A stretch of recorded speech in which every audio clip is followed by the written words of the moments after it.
Colorado boasts more than 300 sunny days in a year, but that sunlight combined with our elevation puts us all at more risk of damaging effects of UV rays. Colorado has the nation's highest per capita rate of skin cancer. So here now is Dr. Sabrina Newman. She's a dermatologist from Skyridge Medical Center. We appreciate you being here, doctor. And we know melanoma is one of the most commonly diagnosed cancers in our state. So tell us a little bit more about it and how it's different than other skin cancers. Sure. So melanoma is our most deadliest skin cancer. And the reason that is because it can move to other parts of the body. It also tends to go undiagnosed. So early detection is so important. When we can detect melanoma early, it is highly treatable. So that's why it's so important that folks are checking their skin and also making sure if they notice anything new or changing that they're bringing it to the attention of their board-certified dermatologist. Sure, and we of course know that sun exposure is a major risk factor here, but what are some of the others perhaps, and can genetics play a role? Sure. So exactly as you said, sun by far or ultraviolet rays, that's either from the sun, but also from tanning bed use, which can triple our risks for melanoma. Other factors are your skin type. Anyone can have skin cancer, including melanoma. Folks who have very fair skin or burn easily are at high risk. Also, those who have more than 50 moles or say lots of moles on their body, especially if they're a bit kind of irregular or larger, that's also a risk factor. And then family history of melanoma. So it's typically mom, dad, sister, brother with melanoma, that too can increase your risk. And, we're actually looking at a little bit of video here of patients getting their skin checks. And you kind of mentioned it, right, where you should look for abnormalities or if things are a little bit different. Can you kind of describe what would make one of those? I mean, I'm a very moly person myself. I have lots of freckles. But what is it specifically that you should maybe look for? Sure. So what I'm always telling my patients are, when you're looking around your skin, look for that spot that is irregular. It doesn't look like anything else that you have. And that's what we will refer to as the ugly duckling sign. So that's always a good rule of thumb. So a new spot, particularly if it doesn't match anything else that you have.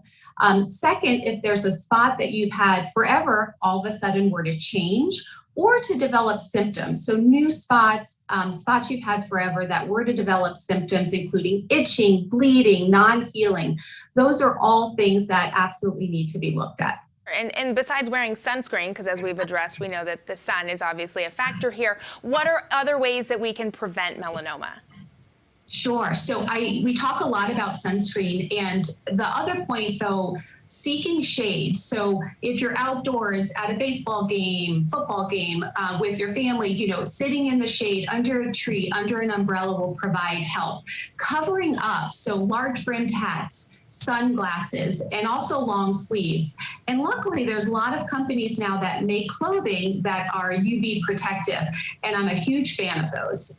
So in addition to your sunscreen, which should be here in Colorado, at least an SPF of 30.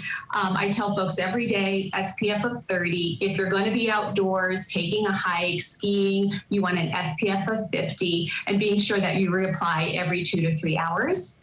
And as I mentioned about the protective clothing, the other big thing too, as I mentioned, avoiding tanning beds. Sure. I mean, we're looking at, there's all kinds of sunscreen options. Do you have one you recommend most? So sunscreens that say broad spectrum, there's, a lot of information in the news about safety of sunscreen. If you have any hesitation with sunscreen, I would recommend that you pick a mineral sunscreen. Sure. Mineral sunscreens are basically a shield on your skin. They kind of deflect the ultraviolet rays. So that would be something with zinc oxide or titanium dioxide. Chemical-based sunscreens, they're an absorber. They kind of absorb the UV rays. Still protective, but if you have any hesitation with sunscreen, stick to a mineral-based zinc or titanium. The FDA actually regards these as safe and effective. And so I don't want you to have to worry about avoiding sunscreens with some of that data that's out there. Sure. And while we have you, the expert, with us, why don't you tell us anything else you think is most important to know about melanoma that we perhaps haven't talked about already? Sure. So one thing, you had mentioned some other risk factors. Folks that actually have a higher risk of melanoma, so again, as I mentioned, have a lot of moles, have a personal or family history of melanoma, may actually benefit from total body photography. And that is something Colorado, we didn't have, we do now have. We actually offer automated computerized total body photography to identify new and changing moles. So there's a bit of an artificial intelligence within the computerized system that will automatically circle anything new or anything that has changed from a baseline total body photography. And I think here in Colorado, because our rates of skin cancer are so high, that for those folks that are at risk, total body photography can be very helpful in detecting early thin melanomas and minimizing biopsies as well. Interesting. Technology, it's always changing our lives and in many Yes, cases it making is. it better, right? That's right. All right. Well, Dr. Newman, thank you so much for your time and all this insight. We appreciate it. And we, of course, do have more skin cancer resources available on our website, cbsdenver.com.